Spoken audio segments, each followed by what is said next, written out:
Welcome back, everyone. Before we continue, I just want to say something personal. When I started this series, I never imagined so many of you would watch, comment, and share your own experiences. Reading those comments about your journeys, your struggles, your little victories, it feels like we're building something together. Community. So thank you. Truly. And now, let's dive back into Alex's story. Café was warm, buzzing with low chatter, the smell of roasted beans heavy in the air. My hands wrapped tightly around the paper cup, but I wasn't drinking. I couldn't, 'cause the voice behind me had frozen me in place. Alex? Is that you? I turned slowly, my breath shallow. It was Ethan. Ethan wasn't just anyone. He wasn't some random kid from class. He was someone I'd known since middle school. We'd played video games together, sat next to each other in math, even joked about teachers we couldn't stand. And now here he was, staring at me. Not at Alex, the quiet boy he knew, but at Alexa, the version of me I'd been hiding from the world. My throat tightened. Words refused to come. Finn's eyebrows furrowed as he stepped closer. Wait, this can't be real. Is this? Are you? I wanted to run. I wanted to vanish into thin air. But then my sister leaned in, her voice calm but firm. Breathe. Just breathe. I took a shaky sip of coffee, trying to ground myself. Finn's gaze didn't waver. Finally, he whispered. You look different. Different. Not bad. Not wrong. Just different. But my brain twisted it, convinced he meant something else. I forced a laugh. Yeah, long story. Ethan tilted his head. You gonna tell me? Or do I have to guess? The room felt like it was spinning. Every eye in the cafe felt glued to me, though in reality most people were lost in their laptops or conversations. But to me it was like standing on a stage, spotlight burning down, waiting for the crowd to boo. I don't know what to say, I stammered. My sister placed her hand over mine. Her grip was steady, grounding. Then don't say anything, she whispered. Just be. But Ethan wasn't backing down.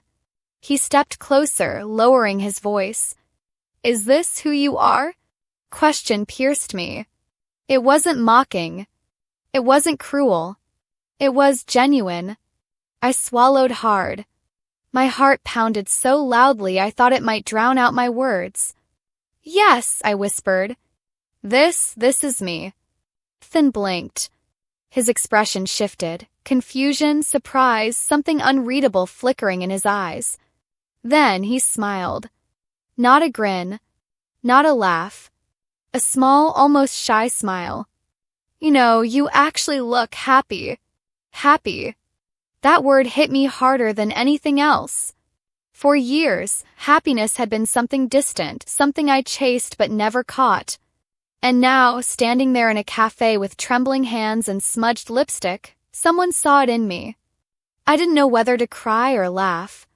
So I just stood there, frozen, while my sister squeezed my hand again.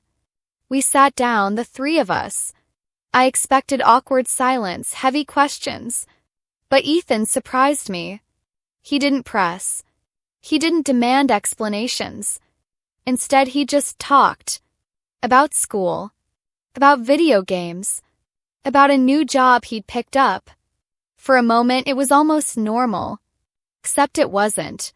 'Cause the whole time I was sitting there as Alexa, not Alex. And Ethan didn't walk away. But deep down, a storm still brewed inside me. If Ethan knew, how many others would find out? Would the whispers start at school? Would I become the joke in every hallway? The fear clung to me, even as I laughed at his jokes. That night, back home, I stared at the mirror again. But this time, the reflection didn't feel like a stranger. This was me. Alexa. Till one question haunted me. Was I ready for more people to know? 'Cause secrets don't stay secrets forever. A week later, my sister burst into my room, excitement on her face. Guess what? She said. There's a local LGBTQ+ event downtown this weekend. A safe space. A place where you can be yourself. My chest tightened. The idea terrified me. A whole group of people, strangers, seeing me like this? But at the same time, my heart leapt. Could there really be a place where I didn't have to hide? I hesitated. I don't know if I can. She crossed her arms, smirking. You survived a party, a cafe, and Ethan. You'll survive this too. The night of the event, I dressed carefully. Not flashy, not over the top. Just me. A soft blouse. Skinny jeans. Flats. My sister helped with my makeup, natural and light. When I looked in the mirror, I saw someone I recognized. Someone real. Walking into that venue was like stepping into another world. Rainbow flags draped across walls. Music pulsed softly. And people like me. Some bold, some shy, some laughing, some nervous. But all real. For the first time, I wasn't the odd one out. I wasn't the joke.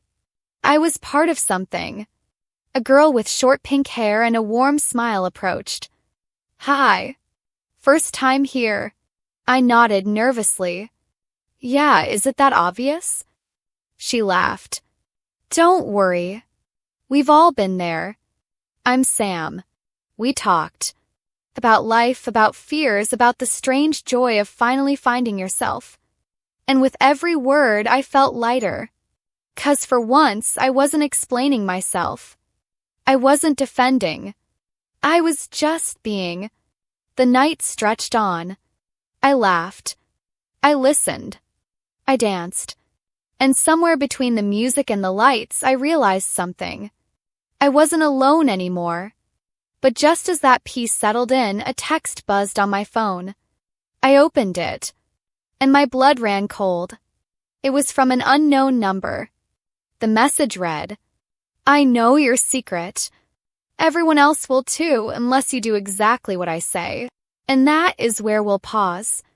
Because in part 8, Alexa faces her biggest challenge yet, not just discovery, but blackmail.